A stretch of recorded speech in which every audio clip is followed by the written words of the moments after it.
Hi, it's Nikki Lowe, and welcome to the Wisdom for Working Mums podcast show. I'm your host, and for nearly 2 decades now, I've been an executive coach and leadership development consultant. And on this show, I share evidence-based insights from my coaching, leadership, and psychological expertise, and inspiring interviews that help women like you to combine your work, life, and motherhood in a more successful and sustainable way. Join me and my special guests as we delve into leadership and lifestyle topics for women, empowering you to thrive one conversation at a time. I'm so happy that you're here, and let's get on with today's episode. My husband and I celebrate 32 years together this year, which I genuinely don't feel old enough to be able to say that. And we've been parents for 13 of those years, and without question, the parenting years have been the hardest for us to navigate as a couple. Like so many parents, we expected children to bring us closer together. Instead, there were times when the pressure of family life, the endless responsibilities, and the sheer exhaustion created distance when we least expected it. That's why I am so excited to welcome today's guest, Alex Trippier. Alex is the founder of Be a Happier Parent. He's a couples coach, a writer, a speaker, and a host of the hugely popular Be a Happier Parent podcast. As a husband, father of 3, and someone who has immersed himself in understanding modern family life, Alex explores a question that resonates with so many couples. Why do good people in good relationships often find themselves arguing more after they have children? Alex has built a huge following on social media by saying the things many couples are thinking but rarely talking about. From the "I used to think my wife was just a control freak" to the difference between mum guilt and dad guilt, to his powerful concept of using your wife's brain for free. He shines a light on the invisible work so many women carry, on why it can become a source of tension in relationships. What I particularly admire about Alex is his willingness to publicly examine and unlearn his own unconscious biases, shining a light on the cultural assumptions many of us absorbed about motherhood, fatherhood, and family life. And rather than creating blame, his works create understanding, helping men better understand the experience of their partners while opening up more honest conversations about fairness, responsibility, and connection. If you don't already follow Alex on Instagram, I highly recommend you do. The posts that he shares are absolutely brilliant. And in today's conversation, we're exploring why the mental load falls so heavily on women, why many men genuinely don't see it, and what's really happening beneath the surface of relationship conflict after children. And perhaps most importantly, what couples can do to build stronger, more connected partnerships. I think you're going to love Alex. I won't keep you any longer. Let's dive in and welcome him. So welcome, Alex. It is great to have you on the podcast at last. Thank you so much. It's really, really brilliant to be here. And you've had some awesome guests, so I feel very important because I'm in good company. And I know you're going to be an awesome guest because I've listened and watched your stuff for a while now. And I'm sure many of my listeners may know you. And if they don't, they're going to absolutely love what you've got to share.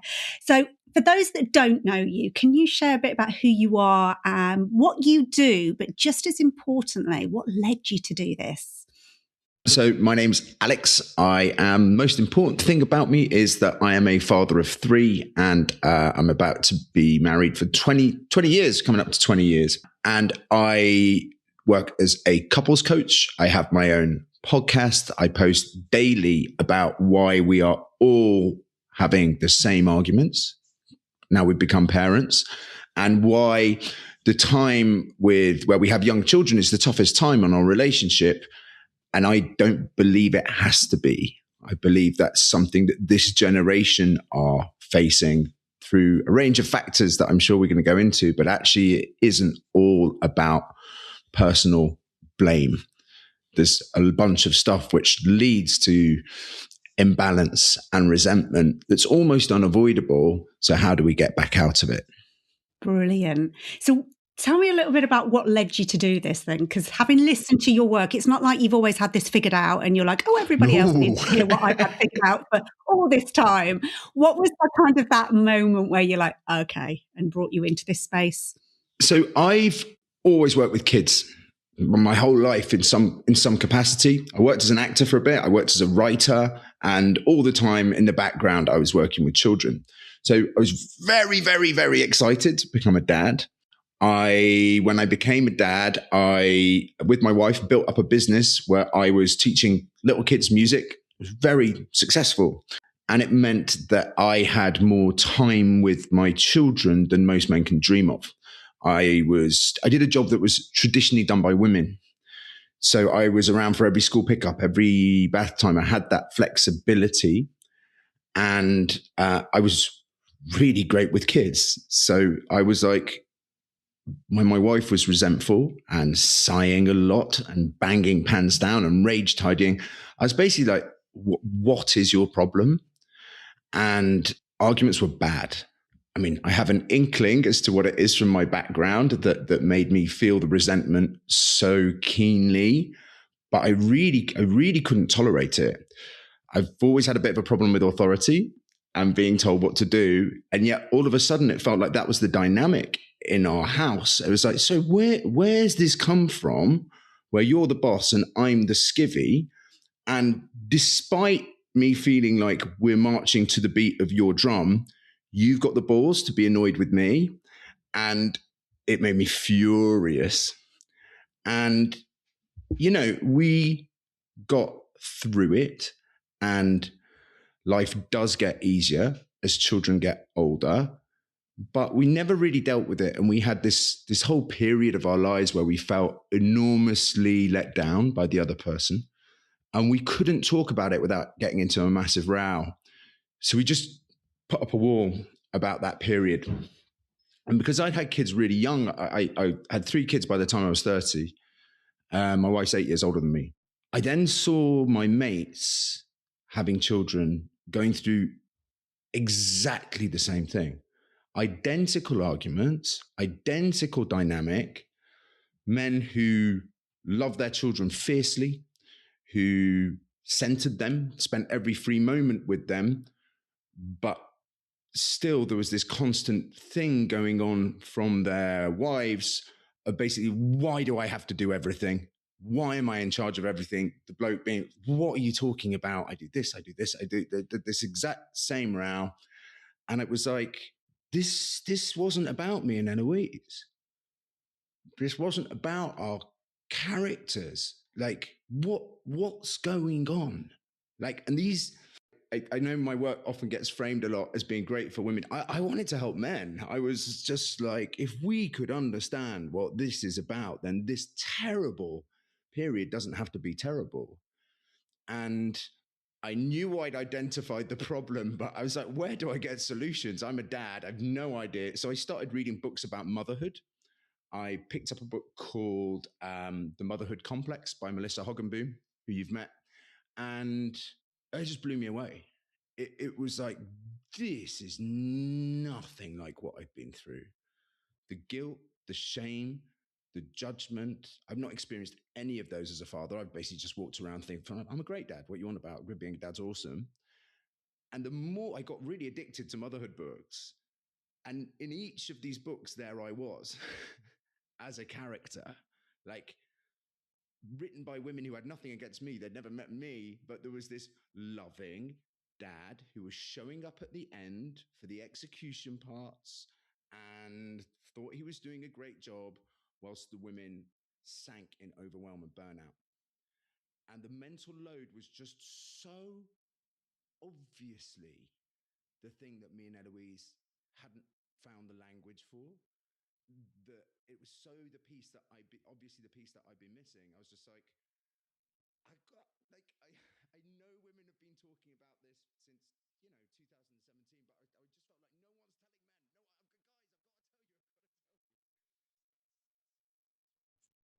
No, Uh, just everything about that, Alex. Not that you had such a difficult time with your wife. I don't love that bit, but I love how honest you are about it. How you can talk to the depths of it. And I know me and everybody listening at some level will have experienced that to different degrees, depending on their dynamic, but will absolutely get that.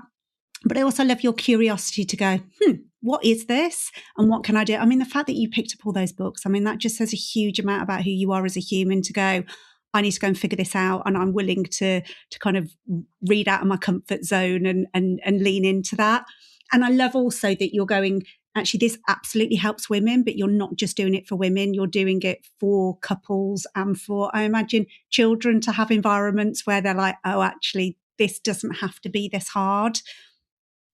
Yeah. I mean, I think I started off being like, this is for men. But then what I've realized is that is just a false dichotomy. And there is no good for mums, bad for dads, bad for dad. We're all sinking together. I think that sometimes gets missed because mums, as we'll go on to talk about, unquestionably have the rawer deal.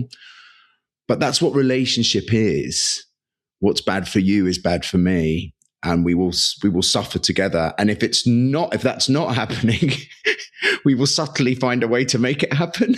If I'm unhappy and you're really happy, that's how it works, right?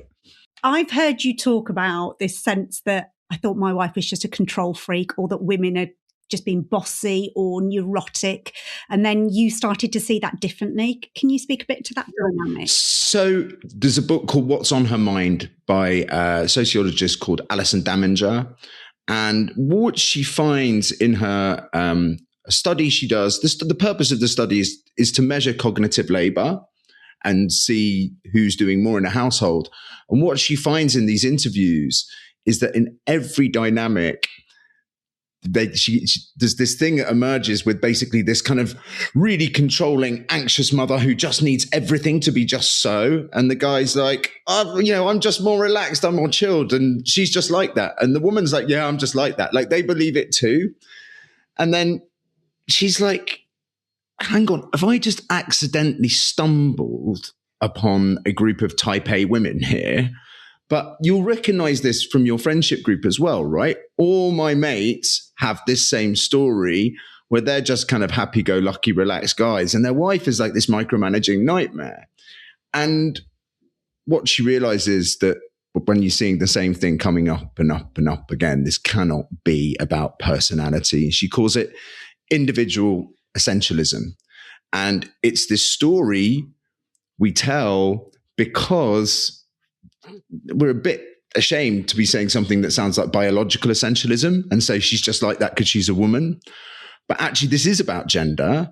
And it's about the fact that she's judged when she's not like that. You had Leah Rupana on last week with the messy room test. She talked about at the beginning. She's judged when it goes wrong, but also she bears the fallout when it goes wrong.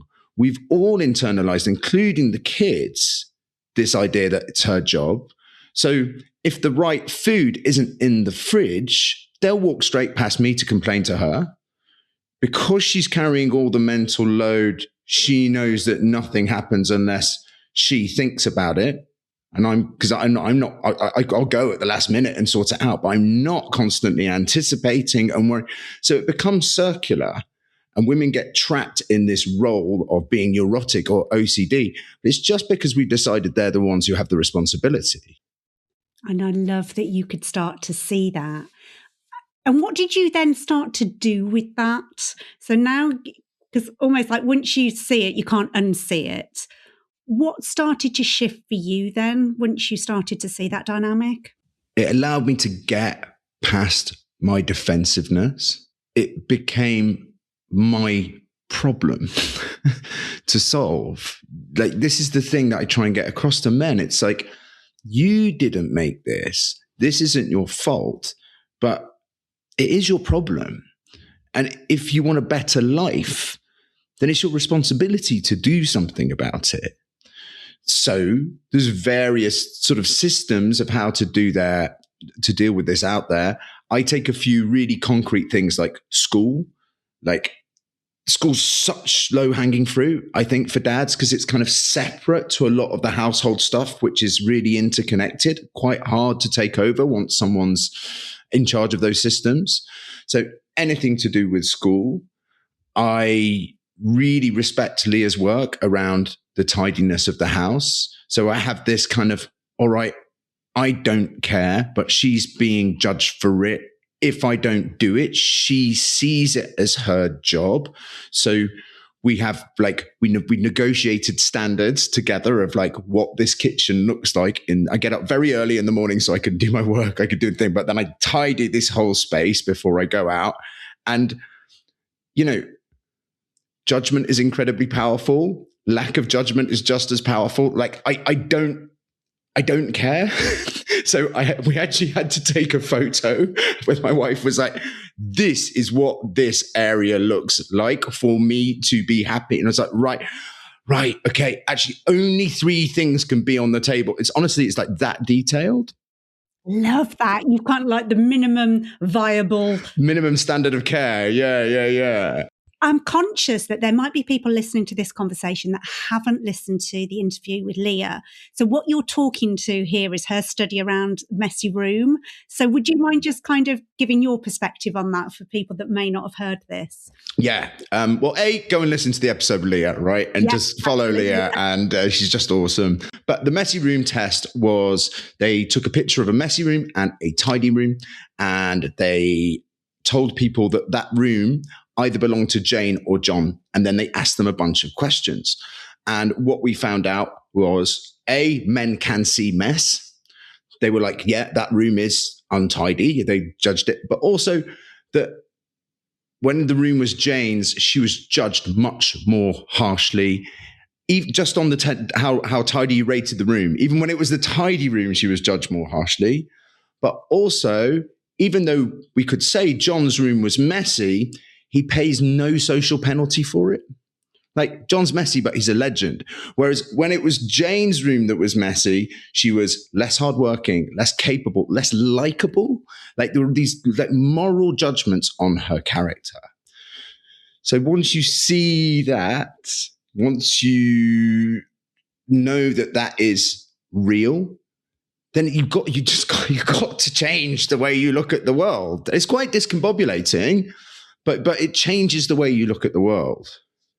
So in preparation for this interview, actually, I got a friend, Tom, and I was talking to him going, have you come across Alex and his work? And I'm like, he's doing some brilliant stuff. And I'd mentioned to him about this, and he was like, oh, that makes sense. He said this weekend we'd got family coming over to the house before we were going on to a party. And he said, my wife was like, I've got to tidy around, I've got to do this. And he was like, chill, it's just family. And I was like, yeah, but what you're not seeing. And we went into this whole discussion, and I was like, you've got to check out Alex's work. And he was like, this makes absolute sense now. It's that thing of, God, you're just being neurotic. Why can't you relax that the house is a bit of a mess without, as you say, being able to see and understand the social judgment that would go alongside that? And it isn't, none of this is explicit. Nobody has ever said to me, you will be judged more if your house is messy. Never have I had that conversation. But as soon as I came across this study, I was like, oh my God, that makes so much sense. And I think what I'm hearing you say is, when you started to see it, you could see this is why good people in a good relationship are having a hard time, because there's all these invisible gravitational pulls on us that are impacting how we can show up for each other and not see each other's perspective. Yeah, I think it's so important that you said there that, no one's ever told it to you. This language, understanding these things, having terminology, means that we can have conversations in couples in a way that we just couldn't before people started doing this work. We had resentment without explanation, and that kills relationships, because basically I started to think, you have a bad attitude. You are determined to make actually what could be this delightful period of our lives miserable. The kids represent stress to you in a way they don't for me. So why have we had 3 of them? It starts to get very, very, very personal. And it just feeds the disconnection, isn't it? And I imagine in your work, what you're trying to do is bring people back into connection so they can have the conversations. But as you say, that resentment gets to such a point where you can't even have the conversations and you haven't got the language to have it. But I also love the fact that you talk about this term of I get to use my wife's brain, or I was using my wife's brain. And I was like, oh, that's such a clever way of putting it. So can you speak to that, please? Oh, I'm still so bad at it. Like I can tell you about it, and then it's sort of out of my mouth, and I'm like, oh. So this is like me clocking that over just a couple of days, I've been like, how many potatoes have we got? What time's the thing at Mike's on Tuesday? When's parents' evening? Is it PE day tomorrow? Have you seen my phone? Have you seen my charger? Have you seen the kids need ping, ping, ping, ping, like just all the time. Like if you were trying to get any focus work done, you turn all the alerts off on your phone. You do, but mums are just getting pinged all the time. The kids see me doing it. They do it too. We make her like the house Alexa. And then it's brutal. And this is with me like really trying. And I'm just like, oh, but she's going to know the answer. Like, because again, it's circular. She knows the answer because she knows she's going to be asked. Like, I think the laundry is a really good example. I'm doing a post about this week. I do laundry, right? But the kids will say to Eloise, I've got no school shirts left. Where are my favorite shorts? And she'll know because I'm not doing it properly. I'm not actually paying attention to stock levels, to where the high value items are, do you know what I mean? I'm not taking on the mental load and actually like the emotional load of actually Robin's going to be really upset on Monday if he doesn't have the shorts that he wears for climbing, and that's going to impact blah, blah, blah, blah, blah, blah, blah, right? I'm not doing that. So I have to try harder and have to just change my kind of framing of what doing the laundry means. So many levels to that, because as you say, the borrowing your wife's brain, and I think so many of us can relate to that. And I think over more recent years going through perimenopause where your brain feels overstimulated anyway, and then you get all those questions come in and literally my brain will fry and I'm like, I literally can't answer these questions because, yeah. And that borrowing the little brain power I had when I was in brain fog was like, oh man, that's just taking me into complete overwhelm. But as you say, that piece around you can do the task, but if you're not taking on the emotional context of that task, I thought that laundry is such a brilliant example because as you're doing it, you're going, yes, there is a mental task here, but the emotional context around that's actually a high value piece of clothing and I need to make sure it is clean and it is accessible for the date that it's needed. That constant monitoring, that's unboundaried. That's like the high level work you'd get paid much more for in the corporate world. Like, you know, you're in charge, you're taking the responsibility, you're bearing that, and it's stress. And usually there's only one partner taking on that stress, even when, my wife always worked just as hard as me outside of the home. And then I realized, but she's working twice as hard as me in it. And that's happening everywhere. Yeah. And I think it's great that you go, I'm aware of this, but I still slip into it because that's just like human nature and knowing it is one thing, but doing something about it is another. So, change is hard. Yeah. So why do you think it is that men don't see this then? What actually gets in the way? Because as you say, these are good men. They're not intentionally doing it. What are some of the barriers to people being able to see it in the first place? Okay.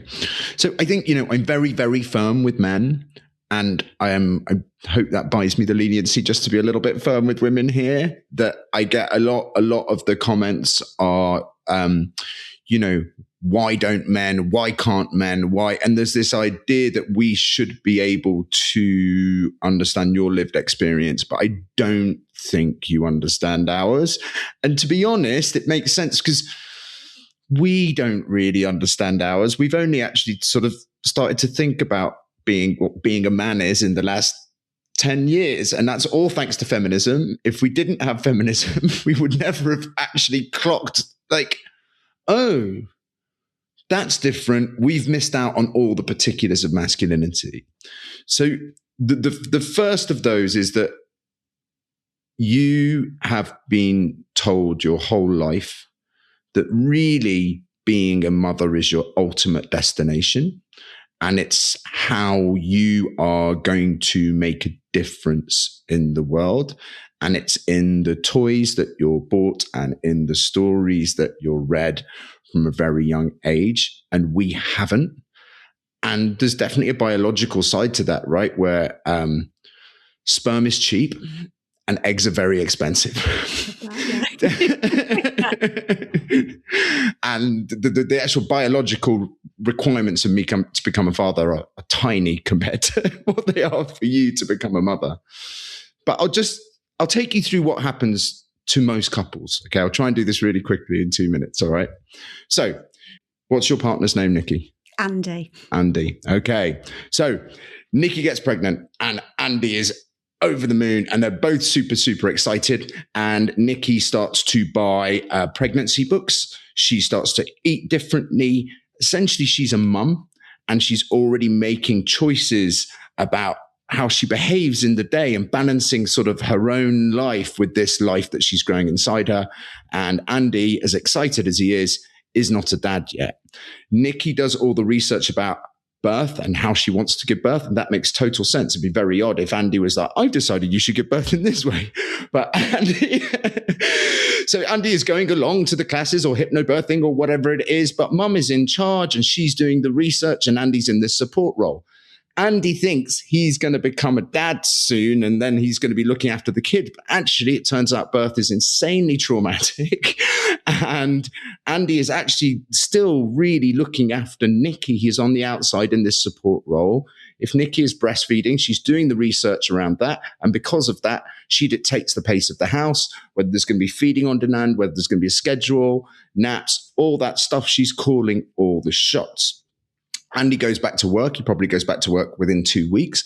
And he's desperate to get home at the end of the day to see his child. And when he does that, he feels like a great dad because his dad probably didn't do that for him. And he's really focused on the kids at the weekend. Nikki is now researching everything to do with baby and child development. She is really loving some of it. She's buying little socks. It's really, really cute. She's booking the kid into their first swimming classes, their first monkey music classes. It's actually really, really nice. There comes a point when Nikki either goes back to work or they have a second child where she turns around and she says, hang on, how come I'm the only one who's ever bought socks or ever booked a class? Why am I doing everything? And Andy turns around and says one of three things. He says, that's not fair. I do this, and this. And he lists all the things he does. But he misses all the anticipation and the planning and the constant worrying that's going on for Nikki. Or he says, that's not fair. I work really hard. I don't have time to do the things you're saying. To which Nikki's like, I don't have the time either. That's why we're having this conversation. Or he says, that's not fair. I want to be in charge of these things, but you're a control freak. And to which Nikki says, if I'm a control freak, it's because if I drop any of this, the whole thing falls apart. And we're off. You have just summed up, I think, everybody's life that's listening to this. Obviously, I have no idea everybody that listens, but with those three categories, I think you are absolutely spot on. And that's it. And I just, when I'm working with couples, it's like, that's our first session. We don't have to spend a long time on it, but we have to understand that no one chose this. We have to understand why that happened. And then we have to sort it out. And it's so interesting because as you were just saying that, like nobody intended, I had a really interesting realization a couple of years ago. My dad suddenly passed away and my mum had passed away years before. And I had a box of stuff that they'd kept from me moving out. And in that box, one of the things was a essay that I'd written in my first year at university. And I'd done this module on individual effectiveness, and it was just your ability to reflect. It was like a reflective essay. I think you could do it on any topic. I can't actually remember being assigned the topic. And I found this essay, and it was all about how I was this independent woman and I wasn't sure if I was going to get married, but if I got married, I almost certainly wasn't going to take my husband's surname. Like I was going to go on and have a career. And I was like, wow, I'd forgotten that version of myself. And I'm like, oh, isn't it interesting? I did get married and I did take my husband's surname. And we fell into this, I think Eve Rodsky calls it the accidental traditional roles. And I somehow like went into this beating myself up about how the hell did you lose that version of yourself and become that version of yourself, thinking that it was somehow I'd become this passive, weak, disempowered. And then just as you talk about, and Leah talks brilliantly about, is when you see it through the lens of social and gender and sociology, you're like, oh no, this isn't like a personal failing or a relationship failing. Absolutely, as you say, there's these patterns of expectation that have been ingrained through our whole lives and through our whole kind of generations of expectations, and being able to see that and give yourself grace for it, but then go, and what do we want to do about that? Yeah. Beautifully Just put. as you were explaining that, I was like, oh yeah, like those patterns, no matter how empowered you think you are or how modern or, a rebel, like I'm hearing you say, like I didn't conform to, authority, and nobody's telling us this so explicitly, but there is that implied, like, that's just what's expected of you. That's the rules you've got to follow. It's so powerful. It's so powerful. I loved actually what you said when you spoke to Leah. You were like, I feel like I've got goggles on and I'm looking above the sea and it's all really, really beautiful and clear. And now I'm just learning to see the depths of, these kind of tides and stuff that are pulling us in different directions. But to kind of use the Freudian model, he would put this stuff in super ego, and super ego is our kind of shoulds. And the reason it's so complicated is because we feel good when we're conforming to them. When I'm doing the things that I've been told make me a good man, which is a lot of that is about kind of individuality and working really hard at sort of sacrifice to the family. I feel good. I've just done a 16-hour day. Haven't seen my kids or all the stuff I really care about, but go me. It's really strong.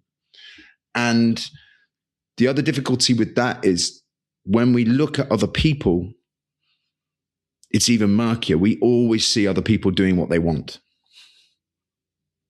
We're just like, well, you wanted to do that. That was with me with my wife. I'm like, what? You made these decisions. You wanted to. How can you be annoyed?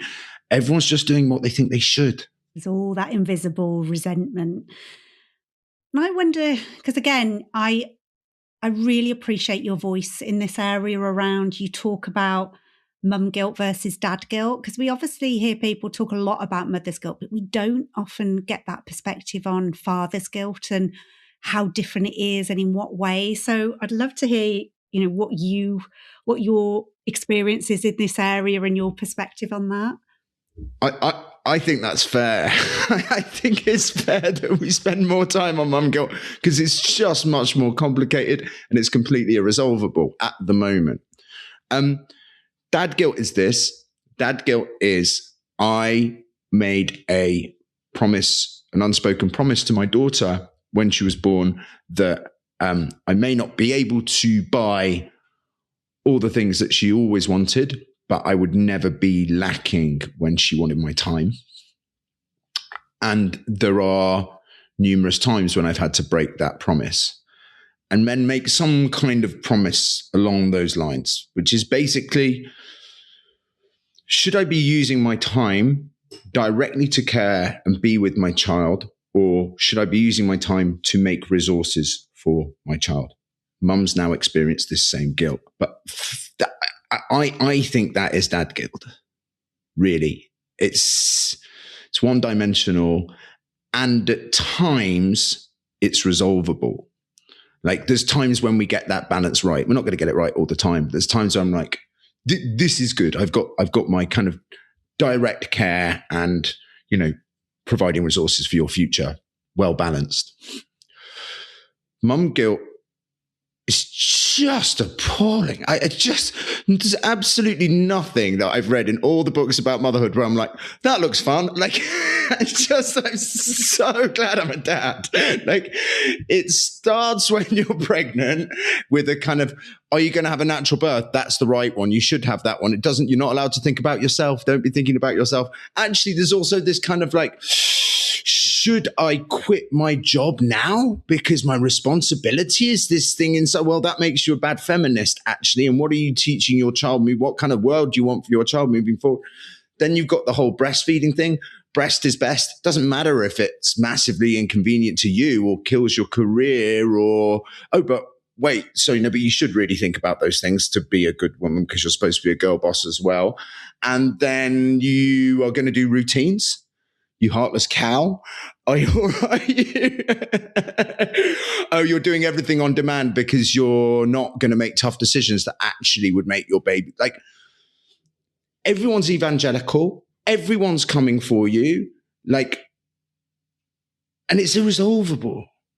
It's irresolvable. And we know, or we think we know, so much about human capital and about what it takes to nourish young minds and young bodies. And with that knowledge comes this insane overwhelm because you absolutely can't do it all.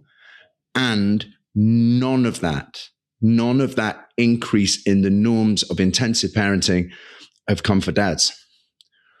My feed, I can't because I'm recording with my phone. I show you my FYP, right?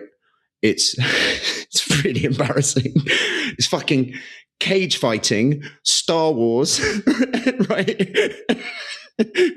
People falling off things, like slapstick comedy. And my wife's is nutrition and self-help and da-da-da-da. Now, I'm me, right? I've worked with kids my entire life. I follow all the same people my female counterparts follow. The algorithm, the world has decided that parenting and child development is a female topic.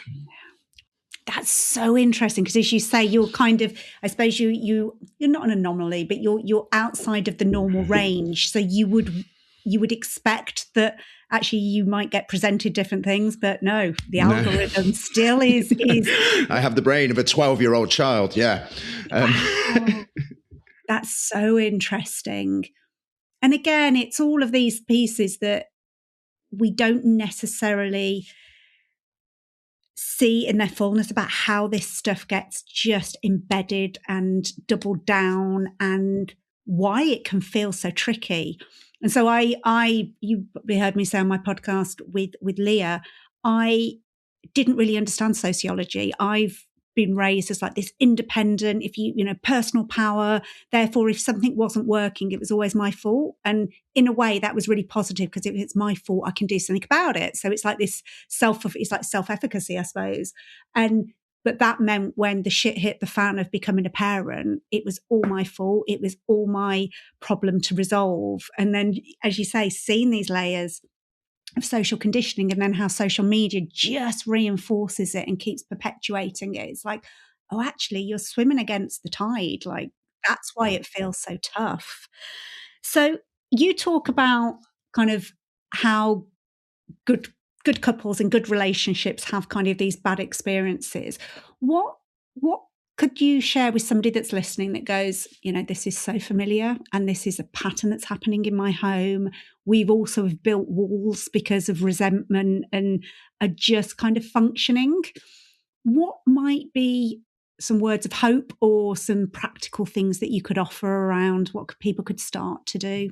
The first thing is the removal of blame. It's so important because obviously it makes it easier for men to overcome a defensiveness around it. But also part of the messages you've internalized as a woman and been fed as a woman is actually that the household and motherhood and tidiness and domesticity is a realm of virtue, and the judgments that fall on you are moral. And that's been going on basically since the Industrial Revolution, where the world split into work and home was God and righteousness, and the outside was brutal and markets and all. And women have really internalized this. But if you try and have these conversations on the basis of morality, you get really stuck. So what is it you're trying to do? What is the business that you are running here? Because you're working together to run a small business. What's its goal? Very few of us have had that conversation. We've not sat down and been like, what do we think our job is here? Because as we've just discussed, you can't do all of them. You're going to have to pick the ones that are most important to you. And if you decide that the most important thing is a really expensive private education and one of you is going to work your ass off to make that happen, and then that's fine, but you've got to decide on it, and then you've got to be on the same team working towards that goal, because you're still going to argue, but a bit like it would in a work context. You're like, all right, this isn't working. What can we change so it works? Rather than this isn't working because you're a feckless, lazy twat, right? Which is what happens in the home. But you've got to get on the same team, and that requires some kind of shared vision. And if you were trying to change any system in kind of change management, you would get everyone on, you'd be like, let's say I was like, I'm really sorry, Nikki, but you're going to have to change this podcast software. Like, you're gutted. You know how to use this one. But what I've got to do is I've got to be like, because this is what's going to happen, right? This is what's going to be better. This is what we're going to get out of it. And I've got to really, really find those things, because the negatives of change, they feel like losses, and they outweigh, that they feel much more powerful than this kind of potential of getting something good. So one of those things is a shared vision of what we want to be as parents. And then the other thing is just a general why for us, for you and me as a couple. And this, people sometimes like, well, so there's got to be something in it for dad. Actually, one of the things that Eve Rodsky said to me, she was the first person I interviewed for my podcast, was the reason she made the Fair Play system was Unicorn Space, the book that she went on to write. It was about eudaimonic well-being, eudaimonic happiness, living with a sense of purpose, living within your values. And she was like, when mums find that, I get quite emotional about it, actually. She's like, dads are gorgeous. When their wives are living to their fulfilling their potential, dads are like, she's like, it's like watching teenagers. They're so proud. They're so thrilled. So a lot of the time we have this conversation of, I'm doing everything. You have to do it because it's not fair. That might be true, but what's much more powerful is, and this is work, right, for mums, because you've been taught you're not really supposed to think of yourself, right? But quite simply, I would like 3 hours a week to work on my business, to get fit, or because I feel sick and I'd love to watch an hour of crap telly every day. You can give a positive goal. Men are very good. We've had that message that essentially we should be looking after you, that you're more vulnerable than us. That really plays into something for us. We can work towards that positive goal.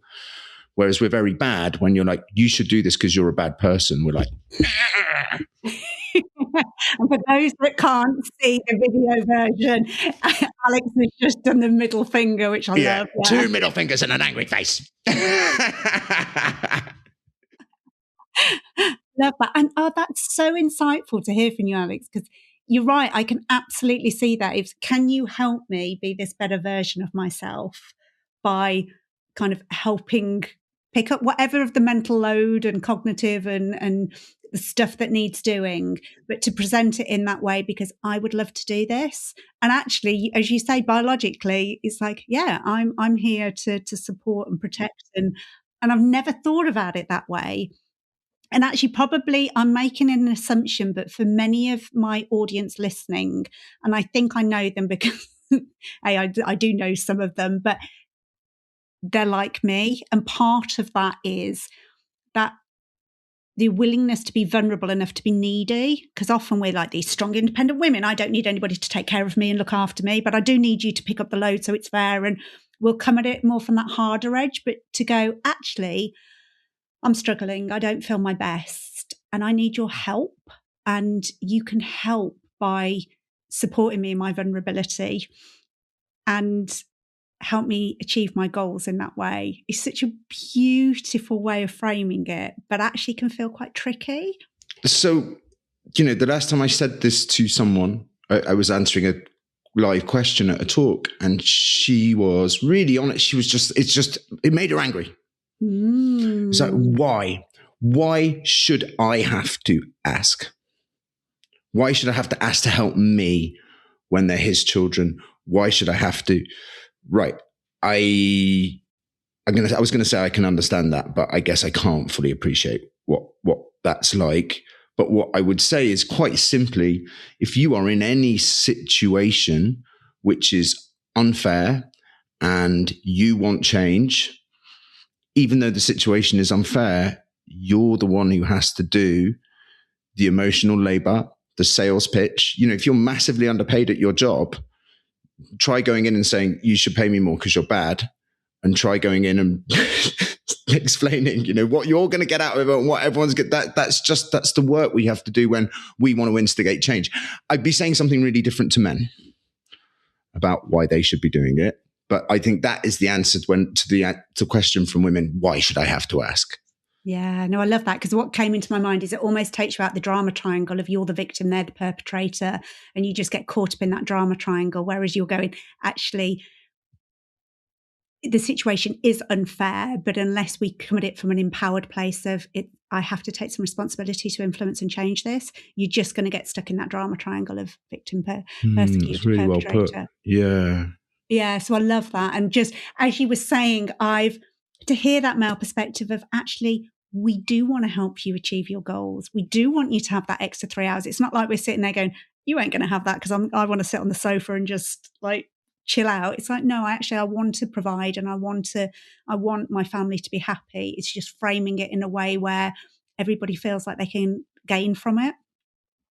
Yeah, I think, we don't really know what to do with this protector piece I keep getting told about, right? For the first time in a long time, our parents haven't been at war. There's been no wars on. And there's this kind of thing where I'm supposed to be a protector. And it's like, I get it. The world is a more unsafe place for women because of men. But I can't just sit back and be like, if a fight kicks off, I am there. But in the meantime, I'm going to chill out, right? So we've got to find a new way. And it would seem to me that in the face of all the guilt, all the judgment, all those things I described, our job can be to help protect our partners from overwhelm, from burnout, from depression. And that protects the whole family. It's still the biggest kind of predictor of good outcomes for kids is the mental health of the mother. Like, it's the most important thing. So if you want to find something to protect and live in traditional ideals of masculinity, that is sat there for you. It's right there. Oh, I feel like that's a mic drop moment. Like, I've just got tingles, Alex, of, yeah, like if there was a message that we can share for men particularly, I think that is so brilliant.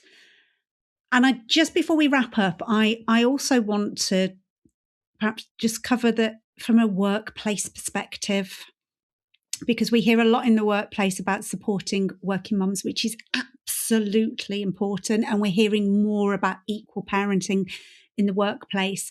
If there was somebody listening that is a line manager or even maybe a colleague, what are the kind of messages you think they need to hear in the workplace that help address this? Parenting skills are leadership skills. Mums, overwhelmingly mums, anticipate. They anticipate.